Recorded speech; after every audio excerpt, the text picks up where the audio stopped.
Hi folks, Paul here.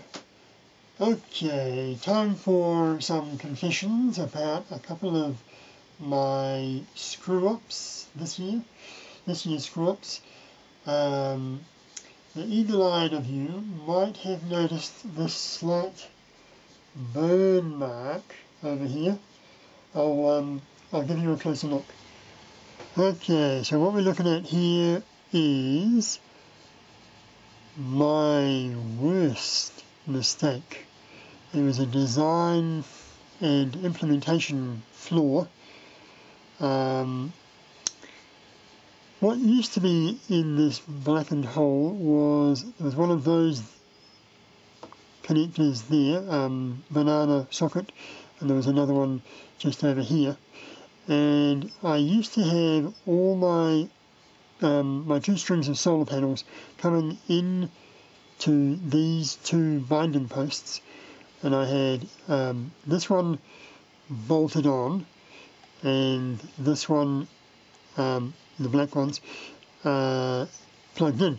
So I had basically two 10 amp solar panels going through the one binder post down into the solar charge controller, and that was foolish, quite foolish.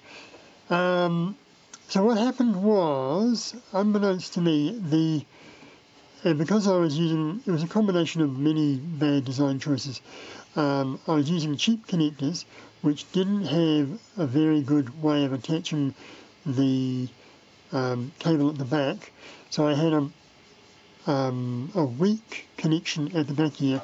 Then I had 10 amps going through it, which is, these are supposed to be good for up to 20 amps, and because this would have been a cheap binding post, I should never have trusted it for more than 10 amps, but I did.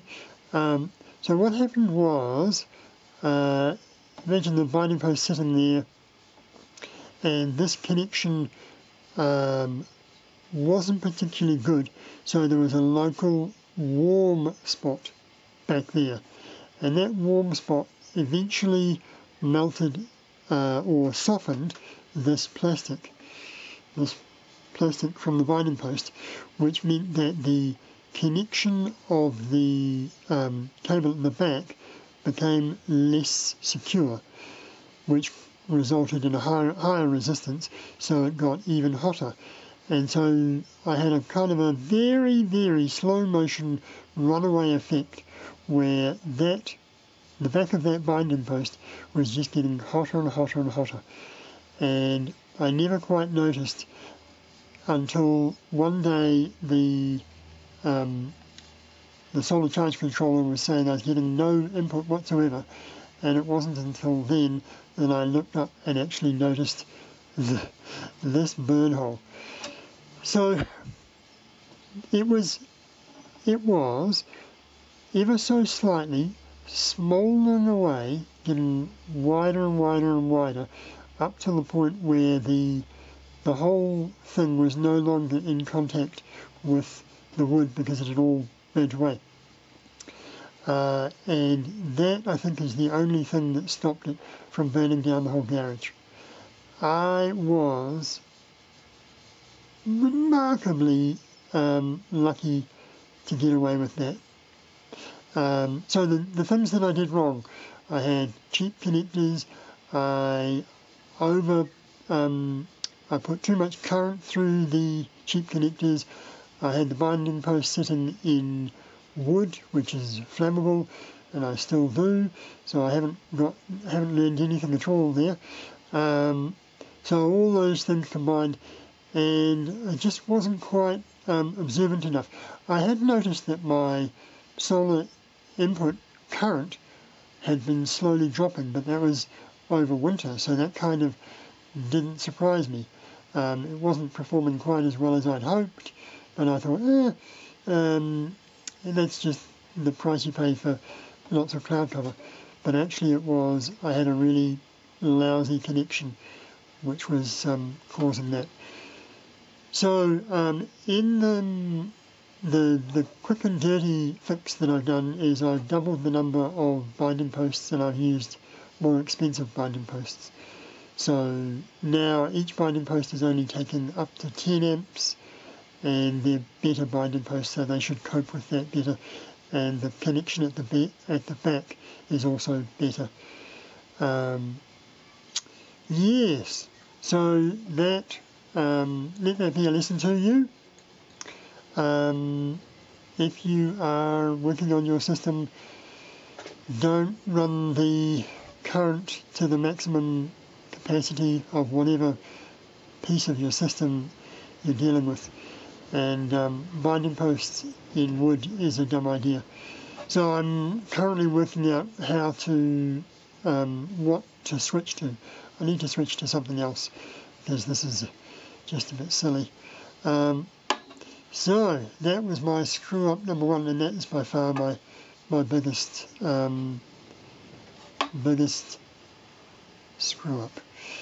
Yeah, alright, so moving on to screw up number two. And my second screw up this year was related to that test that I did of my UPS, my 48 volt UPS. I showed some testing that I did a couple of months ago, trying to see if it would run the heat gun on low of 1000 watts, which seemed like a reasonable request. And it would keep cutting out at 11 amps, tripping out. So it wouldn't run that. And in the comments, people suggested that the problem was my power cable running from these two packs to the UPS over on the bench was only 12 gauge wire, and they thought that was too wimpy. And I had assumed that 12 gauge would be fine for 20 amps. But when I looked it up online, 12 gauge is good for anywhere between 11 to 30 amps. And I was tripping out at 11 amps. So that was all very suspicious. So to fix that problem, if it was, I built up an 8 gauge power cable that would run from here to the UPS. And I reran my test, and I got exactly the same result. And the reason was, the problem was not that my 12 gauge or my 8 gauge was not grunty enough. The problem was that my wimpy little BMS balance cable, so each of my packs has a balance cable that I can use to monitor the pack or connect up a BMS, and I have a little harness that runs from the balance connector at the top of each one of my packs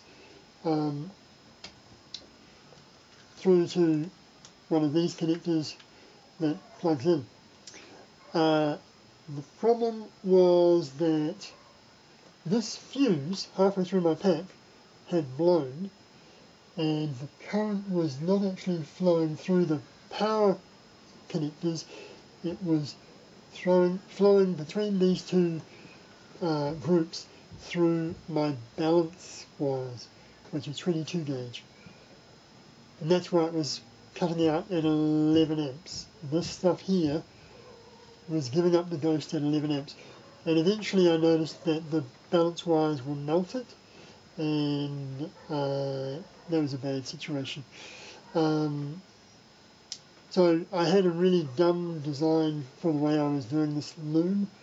At this end here, I was basically replicating the power cable between each groups via the balance cable. So that was a dumb design choice.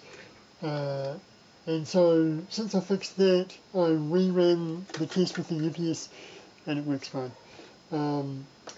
Which means I can go ahead with my grand vision of upgrading to 48 volts, which is nice.